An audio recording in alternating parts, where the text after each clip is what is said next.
Hi friends, ఈ రోజు నేను మీకు ఎక్స్ప్లెయిన్ చేయబోయే సినిమా పేరు the killing of sacred deer. ఈ సినిమా వన్ లైన్ చెప్తే సినిమా కథ మొత్తం అర్థం అయిపోయే ఛాన్సులు ఉన్నాయి. కాబట్టి వన్ లైన్ చెప్పకుండా డైరెక్ట్ కథలోకి వెళ్ళిపోదాం. ఇంకా లేట్ చేయకుండా లైక్ చేయకుండా కథలోకి వెళ్ళే ముందు మీరు కనుక మన ఛానల్కి ఫస్ట్ టైం వస్తే దయచేసి సబ్స్క్రైబ్ చేయండి. ఒకవేళ సబ్స్క్రైబ్ చేస్తే మీ ఫ్రెండ్స్ కి రిఫర్ చేయండి. ఇంకా పాయింట్కి వస్తే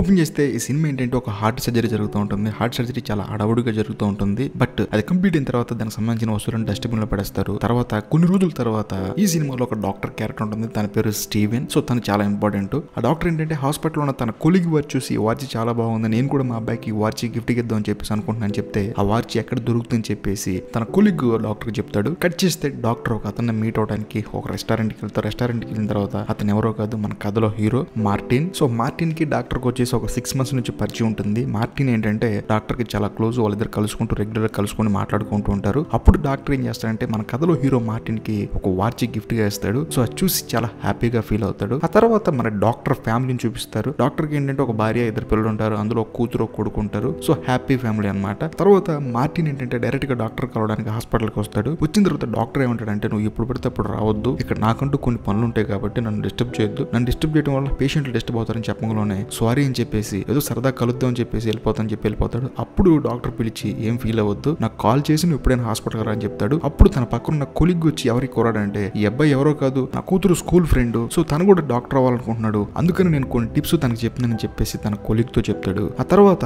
డాక్టర్ ఏంటంటే మార్టిన్ ని తన ఇంటికి ఇన్వైట్ చేస్తాడు. నువ్వు ఒక రోజు మా ఇంటికి రావచ్చు కదా, అందరిని ఇంట్రొడ్యూస్ చేద్దాం, ఒకసారి డిన్నర్ చేద్దాం మా ఇంట్లో అని చెప్పేసి మార్టిన్ ఇన్వైట్ చేస్తాడు. సో మార్టిన్ కూడా వాళ్ళ ఇంటికి వెళ్ళేటప్పుడు వాళ్ళందరికీ గిఫ్ట్లు తీసుకుని వెళ్తాడు. సో అందరికీ మార్టిన్ నచ్చేస్తాడు. నచ్చేసిన తర్వాత డాక్టర్ కూతురికి అయితే మార్టిన్ ఇంకా బాగా నచ్చేస్తాడు. సో తనను లవ్ చేయడం స్టార్ట్ చేస్తుంది. అలా అని చెప్పేసి వాళ్ళిద్దరు సరదాగా వాకింగ్కి వెళ్తారు. వెళ్ళిన తర్వాత మార్టిన్ బాయ్ చెప్పేసి ఇంటికి వెళ్ళిపోతాడు. వెళ్ళిన తర్వాత మళ్ళీ మార్టిన్ డాక్టర్ ఫోన్ చేసి నేను మీ ఇంటికి వచ్చాను కదా, మీరు కూడా మా ఇంటికి రావచ్చు కదా, మా అమ్మ మిమ్మల్ని ఇన్వైట్ చేస్తుందని చెప్పేసి పిలుస్తాడు. అప్పుడు డాక్టర్ మార్టిన్ ఇంటికి వెళ్తాడు. వెళ్ళిన తర్వాత చక్కగా భోజనం చేస్తారు. ఆ తర్వాత మార్టిన్ ఒక సినిమా చూద్దాం చెప్పేసి చూస్తాడు. ఆ తర్వాత మార్టిన్ నాకు నిద్ర వస్తుందని చెప్పేసి వెళ్ళి పడుకుంటారు. అప్పుడు మార్టిన్ వాళ్ళ అమ్మ డాక్టర్ తో కొంచెం శారీరకంగా మూవ్ అవుదని చెప్పి ట్రై చేస్తుంది. కానీ డాక్టర్ నాకంటూ భార్య పిల్లలు ఉన్నారు, నాకు ఇలాంటి నచ్చమని చెప్పేసి అక్కడి నుంచి వెళ్ళిపోతాడు. కట్ చేస్తే మరుసటి రోజు డాక్టర్ ఆఫీస్ కి డైరెక్ట్ గా మన కథలో హీరో వెళ్ళిపోయి అక్కడ కూర్చుంటాడు. ఏంటి ఇక్కడ ఉన్నా అని చెప్పేస్తే నాకు గుండెలో ఏదో ప్రాబ్లం అనిపిస్తుంది అని చెప్పేసి డాక్టర్ చెప్తాడు. దయచేసి నాకు టెస్టులు చేయండి అని చెప్పేసి మళ్ళీ డాక్టర్ తో చెప్తాడు. అప్పుడు డాక్టర్ ఏం చేస్తారంటే నీ వయసులో నీకు టెస్టులు ఎందుకని చెప్పేసి సరే పదని చెప్పి టెస్టులు చేస్తాడు. అన్ని చేసిన తర్వాత ఏం పర్లేదు, అంతా నార్మల్ గా ఉందని చెప్తాడు. అప్పుడు హీరో ఏమంటాడంటే మా నాన్నగారు కూడా హెవీగా సిగరెట్లు మందు తాగేవాడు, తాను కూడా ఇదే ప్రాబ్లంతో ఇబ్బంది పడేవాడు, బహుశా నాకు కూడా ఇదే ప్రాబ్లం చెప్పి భయపడ్డానని చెప్పి డాక్టర్ తో చెప్తాడు. ఆ తర్వాత కూడా డాక్టర్ కి పదే ఫోన్ కాల్ చేసి మిమ్మల్ని కలవాలి, మీతో మాట్లాడాలని తిరుగుతూ ఉంటుంటే డాక్టర్ మాత్రం మన కథలో హీరోని అవాయిడ్ చేస్తూ ఉంటాడు. మరోపక్క డాక్టర్ అవాయిడ్ చేసినా సరే డాక్టర్ కూతురు మాత్రం హీరోని లవ్ చేస్తుంది. ఇద్దరు కలిసి బైక్లు వేసుకుని ఊరంతా తిరిగేస్తారు. తర్వాత లేట్ నైట్ ఇంటికి వస్తుంది. అయినా సరే నా ఫ్రెండ్ వాళ్ళ ఇంటికి వెళ్ళి అని చెప్పేసి డాక్టర్ అబద్ధం చెప్తుంది డాక్టర్ కూతురు. ఆ తర్వాత ఒక రోజు డాక్టర్ కొడుకు, చిన్న కొడుకు బాబు ఏంటంటే ఏంటి ఇంకా స్కూల్కి వెళ్ళలేదంటే నాకు నడవడానికి ఇబ్బందిగా ఉంది, నా కాలు లెగవట్లేదు అని చెప్పేసి చెప్తాడు. డాక్టర్ ఏమనుకుంటాడంటే స్కూల్కి వెళ్ళడానికి అబద్ధం చెప్పాడని చెప్పేసి లెగు అని చెప్తాడు. అయినా సరే నాకు ఇబ్బందిగా ఉందని చెప్పి అనగానే డాక్టర్ ఏం చేస్తాడంటే తన కొడుకుని హాస్పిటల్లో జాయిన్ చేస్తాడు. జాయిన్ చేసిన తర్వాత డాక్టర్లందరూ ఆ పిల్లాన్ని చెక్ చేసి ఇది కేవలం స్ట్రెస్ వల్ల జరిగిన తప్పు తప్పితే అతనికి ఎటువంటి ప్రాబ్లం లేదని చెప్పేసి ఇంటికి తీసుకెళ్ళిపోమని చెప్తారు. అప్పుడు ఏం చేస్తాడంటే డాక్టర్ భార్య పిల్లాన్ని ఇంటికి తీసుకెళ్ళిపోతాదని చెప్పి ఇంటికి తీసుకెళ్ళిపోతుంది. అలా ఇంటికి తీసుకెళ్లే ప్రాసెస్ లో పిల్లాడు మళ్ళీ కింద పడిపోతాడు. ఈసారి నా వల్ల కావట్లేదని చెప్తాడు. సరే అని చెప్పేసి పిల్లాన్ని మళ్ళీ హాస్పిటల్లో జాయిన్ చేస్తారు. అదే టైంకి మన కథలో హీరో మార్టిన్ వచ్చేసి డాక్టర్ తో మాట్లాడాలంటాడు. మామూలుగానే డాక్టర్ హీరోని అవాయిడ్ చేస్తూ ఉంటాడు. అయినా సరే మీకు ఒక అర్జెంట్ విషయం చెప్పాలని చెప్పేసి మార్టిన్ డాక్టర్ ని కలుస్తాడు. అప్పుడు డాక్టర్ ఏమంటాడంటే మా అబ్బాయికి ఒంట్లో పోలేదు, దయచేసి నన్ను ఇబ్బంది పెట్టొద్దు అంటాడు. అప్పుడు మన కథలో మార్టిన్ ఏమంటాడంటే అదే మన కథలో హీరో ఏమంటాడంటే డాక్టర్ తో అసలు నీ పిల్లాడి గురించి మాట్లాడటానికి వచ్చానని చెప్తాడు. ఏంటో చెప్పనంలోనే అప్పుడు హీరో ఏమంటాడంటే నువ్వు చేసిన ఒక తప్పు వల్ల మా నాన్న చచ్చిపోయాడు, కాబట్టి మీ ఇంట్లో ఎవరొకరు చచ్చిపోవాలి, లేకపోతే మీ ఇంట్లో ఉన్న ముగ్గురికి ఈ పిల్లాడికి పట్టిన గతే పడుతుంది. మొదట వాళ్ళకి కాలిపోతాయి, ఆ తర్వాత వాళ్ళకి ఆకలేదు, ఆ తర్వాత కళ్ళలోంచి బ్లడ్ వచ్చేసి చచ్చిపోతారని చెప్పేసి డాక్టర్ తో హీరో చెప్తాడు. అది విన్న డాక్టర్ కి కోపం వస్తుంది. అప్పుడు మళ్ళీ హీరో డాక్టర్ తో ఏమంటాడంటే నువ్వు గనక డిసైడ్ చేసుకోకపోతే మెల్లమెల్లగా ముగ్గురు చచ్చిపోతారని చెప్పేసి డాక్టర్ కి వార్నింగ్ ఇస్తాడు. అప్పుడు డాక్టర్ ఏం చేస్తారంటే అక్కడ ఉన్న సెక్యూరిటీ గార్డుని తీసుకొచ్చి హీరోని బయటకు పంపించేస్తాడు. వెంటనే తన కొడుకు దగ్గరికి వెళ్ళి డాక్టర్ ఏం చేస్తారంటే మార్టిన్ మీద కోపంతో తను ఏం తినలేదని చెప్పేసి నోట్లో కుక్కేస్తాడు. ఎందుకంటే తను సెకండ్ స్టేజ్ లో ఉన్నాడు. ఆ తర్వాత కళ్ళలోంచి బ్లడ్ వస్తుందని భయంతో కొడుకుని ఏదో ఒకటి తినేసి చెప్పేసి ఫోర్స్ చేస్తాడు. అయినా సరే కొడుకు ఏం తినడు, ఒకవేళ తిన్నా కూడా కక్కేస్తూ ఉంటాడు. మరోపక్క హీరో ఏంటంటే డాక్టర్ కూతురుతో ఇంకా డీప్ గా లవ్ లోకి వెళ్ళిపోయి అయిపోయి వాళ్ళిద్దరు కలుసుకుంటూ కంటిన్యూగా కలుసుకుంటూనే ఉంటారు. ఒక రోజు హీరోయిన్ మా ఇంట్లో ఎవరు లేరు, మా అమ్మ నాన్న హాస్పిటల్లో ఉన్నారు, మా ఇంటికి రాని పిలుస్తుంది. హీరో వచ్చిన తర్వాత హీరోయిన్ ఏం చేస్తుందంటే శారీరకంగా కలుద్దాం అని చెప్పేసి కొంచెం లీడ్ తీసుకుంటుంది. అప్పుడు హీరో ఏంటంటే నాకు ఇలాంటి ఇష్టం ఉండదని చెప్పేసి అక్కడి నుంచి వెళ్ళిపోతాడు. ఆ తర్వాత మన కథలో డాక్టర్ ఏం చేస్తారంటే తన కొడుకుని పెద్ద పెద్ద డాక్టర్లందరికీ చూపిస్తూ ఉంటాడు. అయినా సరే వాళ్ళందరూ ఏమి చెప్పలేకపోతారు. మెంటల్ స్ట్రెస్ వల్ల ఇదంతా వచ్చిందని చెప్పేసి తనకి బాగా చూసుకోవాలని చెప్పేసి ఏదో చెప్తారు, కానీ శాశ్వతంగా పరిష్కారం అయితే చూడరు. అంతేకాకుండా తన కొడుకుని నడవమని చెప్పి తాను కూడా బలవంత పెడతాడు. అయినా సరే తన కొడుకుని నడవడు. ఒకరోజు హీరోయిన్ ఏంటంటే యథావిధిగా సింగింగ్ ప్రాక్టీస్ కి వెళ్తుంది. వెళ్ళిన తర్వాత అందరితో కలిసి పాటలు పాడుతూ ఉంటుంది. సడన్ గా తాను కూడా కింద పడిపోతుంది. ఏంటి అని చూస్తే తను నడవలేకపోతానని చెప్తుంది. అప్పుడు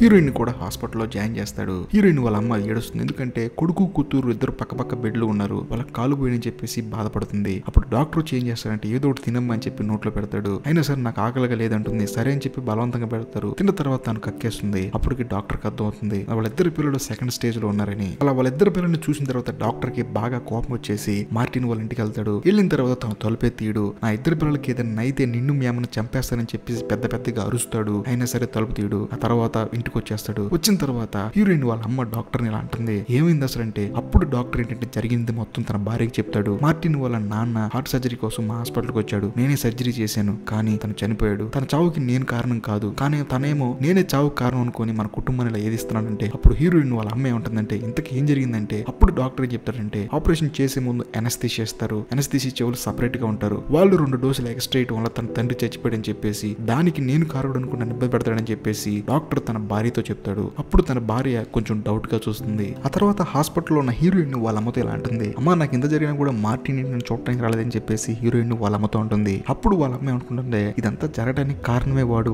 నీ దగ్గరికి ఎందుకు వస్తాడని చెప్పి తన మనసులో అనుకుంటుంది. అదే టైంకి హీరోయిన్ ఫోన్ కి హీరో ఫోన్ చేస్తాడు. అది చూసిన వాళ్ళ అమ్మ షాక్ అవుతుంది. అప్పుడు హీరోయిన్ తనతో మాట్లాడుతుంది, ఎందుకు నువ్వు రాలేదు నన్ను చూడటానికని, నాకు కొంచెం పని ఉంది, అయినా సరే నేను హాస్పిటల్ ముందున్నాను, సెల్లార్ లో ఉన్నాను, నీకు బయట నుంచి చూసి కనపడతాను, కాబట్టి మిర్రర్ దగ్గరికి రా, నేను కనపడతా అని చెప్పేసి హీరోయిన్ తో చెప్తాడు. అప్పుడు హీరోయిన్ వెంటనే లెగిచి పిల్లగా నడవటం స్టార్ట్ చేస్తుంది. అది చూసిన వాళ్ళమ్మ షాక్ అవుతుంది. ఎందుకంటే ఇంతమంది డాక్టర్లు ట్రై చేసినా కూడా తన కూతురు నడవలేదు. కుర్రాడు ఒక్క మాట చెప్పకుండా లేచి నిలబడిందని చెప్పేసి షాక్ అవుతుంది. వెంటనే హీరో కూడా అక్కడ నుంచి కనపడకుండా వెళ్ళిపోతాడు. హీరోయిన్ నేను నీకు కనిపిస్తున్నానని నాకు కనిపించలేదని చెప్తుంది. నేను చూసానని చెప్పేసి హీరో అక్కడి నుంచి వెళ్ళిపోతాడు. ఆ తర్వాత హీరోయిన్ వాళ్ళ అమ్మ తన కూతురు దగ్గర సెల్ ఫోన్ లాక్కుంటుంది. ఆ తర్వాత హీరో వాళ్ళ అమ్మ ఏం చేస్తుందంటే హీరో మార్టిన్ వాళ్ళ ఇంటికి వెళ్తుంది. వెళ్ళిన తర్వాత హీరో డోర్ తీస్తాడు. తీసిన తర్వాత తాను కూడా నిదానంగా తప్పు చేసింది డాక్టర్, సో దానికి మేమేం చేస్తాం, నా కూతురు నా కొడుకు నేను దానికి శిక్ష అనుభవించాలంటే హీరో మార్టిన్ ఏం చేస్తాడంటే దానికి సమాధానం చెప్పకుండా ఏవో సమాధానాలు చెప్తా ఉంటాడు. అయినా సరే మా కుటుంబాన్ని వదిలిపెట్టిన ప్రాధాయపడుతుంది. అయినా సరే మార్టిన్ ఏమి చెప్పడు. సరే అని చెప్పేసి అక్కడి నుంచి వెళ్ళిపోతుంది. వెళ్ళిపోయిన తర్వాత డాక్టర్ వాళ్ళిద్దరు పిల్లల గురించి పెద్ద డాక్టర్లతో సమావేశం వేసి ఏమైంది నా పిల్లలకి మీరైనా చెప్పండి అంటే మా వల్ల చెప్పడానికి చేత కావట్లేదు, వాళ్ళైనా హాస్పిటల్ ఎందుకు, ఇంటికి తీసుకెళ్తే బహుశా మెంటల్ స్ట్రెస్ తగ్గేసి వాళ్ళు హ్యాపీగా నడుస్తారని చెప్పేసి ఇంటికి తీసుకెళ్ళిపోమంటారు. ఆ తర్వాత హీరోయిన్ వాళ్ళ అమ్మ ఏం చేస్తుందంటే డాక్టర్ దగ్గర పనిచేసి అనస్థీషియా కొలీగ్ ని కలుస్తుంది. కలిసి అసలు ఏం జరిగిందో నిజం చెప్పని చెప్పేసి తను అడుగుతుంది. అప్పుడు తను నిజం చెప్పడం స్టార్ట్ చేస్తాడు. ఆ రోజు హార్ట్ ఆపరేషన్ చేసేటప్పుడు డాక్టర్ లైట్ గా మంతాగి ఉన్నాడని, ఆ మత్తులో ఏదో చేయడం వల్ల ఆ పేషెంట్ చచ్చిపోయాడని, అంతేకాకుండా ఆ తప్పు మా మీద నెట్టారని చెప్పేసి డాక్టర్ ఫ్రెండ్ డాక్టర్ గురించి తన భార్యకి చెప్తాడు. ఆ తర్వాత తన ఇద్దరు పిల్లల్ని డాక్టర్ ఇంటికి తీసుకొచ్చి నీట్ గా ఒక రూమ్ ని సెట్ చేసి తన ఇద్దరు పిల్లల్ని పెట్టుకుంటాడు. అప్పుడు డాక్టర్ భార్య డాక్టర్తో ఇలా అంటుంది, మార్టిన్ వాళ్ళ నాన్న చచ్చిపోవడానికి నువ్వే కారణం అని నాకు తెలుసు, ఎందుకంటే నువ్వు మందు తాగి ఆపరేషన్ చేయడం వల్ల వాళ్ళ నాన్న చచ్చిపోయాడు, వాళ్ళ నాన్న చచ్చిపోయాడని చెప్పే బాధలో ఈ రోజు మన పిల్లల్ని ఇబ్బంది పెడుతున్నాడు, ఈ తప్పంతా జరగడానికి కారణం నువ్వేం చెప్పగలనే డాక్టర్ కి భయంకరంగా కోపం వచ్చి అక్కడ ఉన్న సామాన్లను పగలగొట్టేసి అక్కడి నుంచి వెళ్ళిపోతాడు. వెళ్ళిపోయిన తర్వాత ఆ రోజు సాయంత్రం ఏం చేస్తాడంటే డాక్టర్ సడన్ గా మాయమైపోతాడు. మాయమైపోయిన తర్వాత సడన్ గా తెల్లారగడ్డలో 3ంటికి వచ్చి తన భార్యని తీసుకెళ్తాడు. ఎక్కడికైనా తన భార్య అడుగుతుంది. అప్పుడు కింద బేస్మెంట్ అని చెప్పేసి తన భార్యని అక్కడ తీసుకెళ్తాడు. తీసుకెళ్లి లైట్ ఆన్ చేయగానే మార్టిన్ కాళ్ళు చేతులు కట్టేసి ఒక కుర్చీలో కూర్చోబెడతాడు. అప్పుడు గన్ను తీసుకుని మార్టిన్ ని భయపెడతాడు. ఇప్పుడు గనక నువ్వు నా పిల్లల్ని కాపాడపోతే నేను కాల్చి చంపేస్తానంటాడు. అప్పుడు ఆ పిల్లాడు ఏమంటాడంటే మన కథలో హీరో, నువ్వు నన్ను కాల్చినా కాల్చకపోయినా నీ పిల్లలకి 3వ స్టేజ్ వచ్చే లోపు నీ ఇంట్లో ఎవరో ఒకరు నువ్వు చంపి, లేకపోతే నీ ముగ్గురు చచ్చిపోతారని చెప్పేసి మళ్ళీ హీరో డాక్టర్ ని భయపెడతాడు. అప్పుడు డాక్టర్ కాలబేరానికి వచ్చి దయచేసి నేను అడుగుతున్నాను నా పిల్లలకి ఏమైందో చెప్పరని చెప్పి అడుగుతాడు. అయినా సరే హీరో ఏంటంటే ఏం చెప్పడు. ఆ తర్వాత రోజు సాయంత్రం హీరోయిన్ వాళ్ళ అమ్మ, హీరోయిన్ బాబ్ అనే కుర్రాడు ముగ్గురు కిందకు వచ్చి హీరోని బతిలాడతారు. అంతేకాకుండా హీరోయిన్ వాళ్ళ అమ్మ అయితే మార్టిన్ కాళ్ళ మీద పడుతుంది, తన కాళ్ళకి దండం పెడుతుంది నాకు పిల్లల్ని కాపాడని చెప్పేసి. అయినా సరే వినడు. ఇంకో పక్క హీరోయిన్ ఏం చేస్తుందంటే నువ్వంటే నాకు చాలా ఇష్టం, నేను లవ్ చేస్తున్నాను, ఆ రోజు హాస్పిటల్లో నన్ను నడిపించినట్టు ఈ రోజు నన్ను నడిపించని చెప్పేసి హీరోతో బతిలాడుతుంది. అయినా సరే హీరో వినడు. కట్ చేస్తే ఆ మరుసటి రోజు హీరోయిన్ వాళ్ళ తమ్ముడికి కళ్ళల్లో నుంచి రక్తం వస్తుంది. చూసిన డాక్టర్ డాక్టర్ కి బాధ అనిపిస్తుంది. ఇంకా అప్పుడు తనకు ఒక విషయం అర్థం అవుతుంది, ఇంకా లేట్ చేస్తే కళ్ళలోంచి నీళ్లు తన కూతురుకు వస్తుందన్న తర్వాత తన భార్య కాలిపోతాయని చెప్పేసి ఫిక్స్ అయిపోయి తన ముగ్గురులో ఎవరో ఒకరిని చంపుతామని చెప్పేసి ఒక ఐడియాకి వస్తాడు. అప్పుడు వాళ్ళ ఇంటి హాల్లో ముగ్గురిని కూర్చోబెడతాడు. కూర్చోబెట్టిన తర్వాత ముగ్గురికి కళ్ళు కనిపించకుండా కళ్ళు మూసేస్తాడు. ఆ తర్వాత కదలకుండా కాళ్ళు చేతులు కట్టేస్తాడు. కట్టేసిన తర్వాత తన మొహం మీద కూడా ఒక క్లాత్ లాంటిది వేసుకొని గన్ను తీసుకుని రౌండ్ గా తిరిగి షూట్ చేస్తాడు. తను ఎక్కడ ఆగితే అక్కడ షూట్ చేస్తాడు. అలా షూట్ చేసిన తర్వాత మొదటి 2 సార్లు మిస్ అవుతుంది. బట్ 3వ సారి మాత్రం సౌండ్ వస్తుంది. ఎవరని చూస్తే తన కొడుకు బాబు చచ్చిపోయిన తర్వాత కట్ చేస్తే వీళ్ళ ఫ్యామిలీ ఆ తర్వాత మార్టిన్ హీరో ఏం చేస్తారంటే వాళ్ళు ఇప్పుడు డాక్టర్ మార్టిన్ కలుసుకుని హోటల్లో కలుసుకుంటారు. వాళ్ళు ఆపోజిట్ టేబుల్ లో కూర్చుంటారు. మార్టిన్ అప్పుడే హోటల్లోకి ఎంట్రీ ఇస్తాడు. అప్పుడు ఒకరినొకరు చూసుకుంటారు. అప్పుడు మార్టిన్ కు విషయం అర్థం అవుతుంది, వీళ్ళ కుటుంబంలో ఒకరు పోయారు కాబట్టి మా నాన్న ఆత్మ శాంతిస్తుంది అనుకుని అక్కడ నుంచి వెళ్ళిపోతారు. వెళ్ళిపోయేటప్పుడు హీరోయిన్ మాత్రం హీరోకి వెళ్ళి ఒక రకంగా చూస్తుంది. అప్పుడు హీరో కూడా కొంచెం ఫీల్ అవుతాడు. ఇంతటితో ఈ సినిమా ఎండ్ అయిపోతుంది. ఈ సినిమా ఫినిష్ అయిన తర్వాత మీ అందరికి ఒక డౌట్ రావచ్చు, ఆ కుర్రాడి ఏం చేస్తే వీళ్ళ కాళ్ళు చచ్చిపడిపోయినాయి, వీళ్ళు ఏం చేసినా సరే అంటే డాక్టర్లు ఎంతమంది ట్రై చేసినా సరే వాళ్ళ కాళ్ళు ఎందుకు రిటర్న్ రాలేదని. నాకేమనిపించిందంటే బేసికల్ గా కథలో హీరో ఏంటంటే వాళ్ళ నాన్న చచ్చిపోయిన దగ్గర నుంచి ఈ డాక్టర్ చుట్టూ తిరుగుతూ ఉన్నాడు. అంతేకాకుండా ఒక మనిషి ఆరోగ్యాన్ని బాగు చేయాలంటే కష్టపడాలి, కానీ ఒక మనిషి ఆరోగ్యాన్ని చెడగొట్టాలంటే పెద్ద కష్టపడాల్సిన అవసరం లేదు. సో దాన్ని ఫాలో అయ్యి హీరో ఏదో చేసాడు అనిపిస్తుంది, ఎందుకంటే డాక్టర్ దగ్గర ట్రైనింగ్ తీసుకుంటున్నాడు కాబట్టి. సో మీకు గనక ఈ సినిమా చూసిన తర్వాత ఏదైనా ఐడియా వస్తే హీరో గురించి ఖచ్చితంగా కామెంట్లు చేయండి. అంతేకాకుండా ఈ వీడియో మీకు నచ్చితే లైక్ చేయండి, షేర్ చేయండి, కామెంట్ చేయండి. మరి ముఖ్యంగా సబ్స్క్రైబ్ చేసి బెల్ ఐకాన్ ప్రెస్ చేయండి. బాయ్.